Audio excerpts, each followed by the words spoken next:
ஐயனார் துணை சீரியல்ல இனிய எபிசோட்ல என்ன நடக்குது அப்படின்னு பாத்தீங்கன்னா, சேரனை மாப்பிள்ளை பார்க்கறதுக்காக பொண்ணு வீட்ல இருந்து வராங்க அப்படின்னு நிலா சொன்ன உடனே ஷாக்கிங்ல இருக்காங்க நம்ம பிரதர்ஸ் எல்லாமே.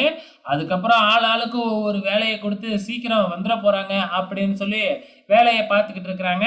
நடேசனுக்கு கடைசியா தான் சொல்றாப்புல, நான் அப்ப என்கிட்ட கூட சொல்லவே இல்லை, கடைசியில வந்து சொல்றீங்க அப்படின்னு திட்டிக்கிட்டு இருக்கிறாப்புல. உடனே சொல்லிட்டா மட்டும் நீங்க என்ன செஞ்சிட போறீங்க அப்படின்னு நம்ம பாண்டியன் கேள்வி மேல கேள்வி கேட்டு கடைசியில நடேசனையும் ரெடி ஆகி வர சொல்லிடுறாங்க நம்ம நிலா.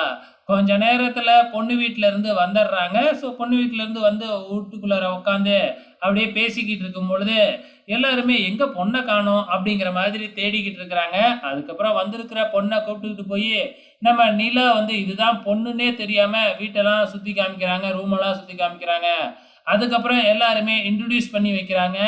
இவங்க அவங்கள இன்ட்ரடியூஸ் பண்ண, அவங்க இவங்கள இன்ட்ரடியூஸ் பண்ண, கடைசியில பொண்ணை பார்த்து ஆமா இவங்க யாரு, பொண்ணுக்கு அக்காவா இல்ல அண்ணியா அப்படின்னு சொல்லி நம்ம சோழன் கேட்க, நான் தான் பொண்ணு அப்படின்னு அந்த பொண்ணு சொன்ன உடனே எல்லாம் ஷாக் ஆயிடுறாங்க.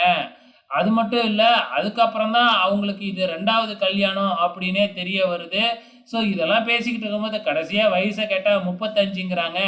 நம்ம சேரனை விட கிட்டத்தட்ட 3 வயசுக்கு மேல பெரியவங்களா இருக்கிறாங்க. இதை கேட்ட உடனே நம்ம நடேசன் ஷாக் ஆகுறாப்புல. கடைசியில எல்லாருமே பேசி முடிச்சுட்டு நிச்சயதார்த்தத்தை வெள்ளிக்கிழமையே வச்சுக்கலாம் அப்படின்னு பொண்ணு வீடு பேசிட்டு போயிடுறாங்க. நம்ம சேரன் வந்து இவங்க கிட்டலாம் பிரதர்ஸ் கிட்டலாம் என்ன செய்யறதுன்னே தெரியாம முழிச்சுக்கிட்டு இருக்கிறாப்புல. பொண்ணு பார்க்க வந்தவங்க போனதுக்கு அப்புறம் நம்ம சேரனை கூப்பிட்டு வச்சு லெஃப்ட் அண்ட் ரைட் வாங்கி பார்க்குறாங்க. ஆனால் சேரன் இருந்துக்கிட்டு எனக்கு ஓகே தான், நான் எல்லாமே பேசி முடிச்சிட்டேன், என்கிட்ட எல்லாமே சொல்லிட்டாங்க அப்படிங்கிற மாதிரி வந்து பார்த்தீங்கன்னா சேரன் சொல்லிடுறாப்புல. இதுக்கப்புறம் என்ன நடக்க போகுதுன்னு தான் தெரியல, பொறுத்திருந்து பார்க்கலாம்.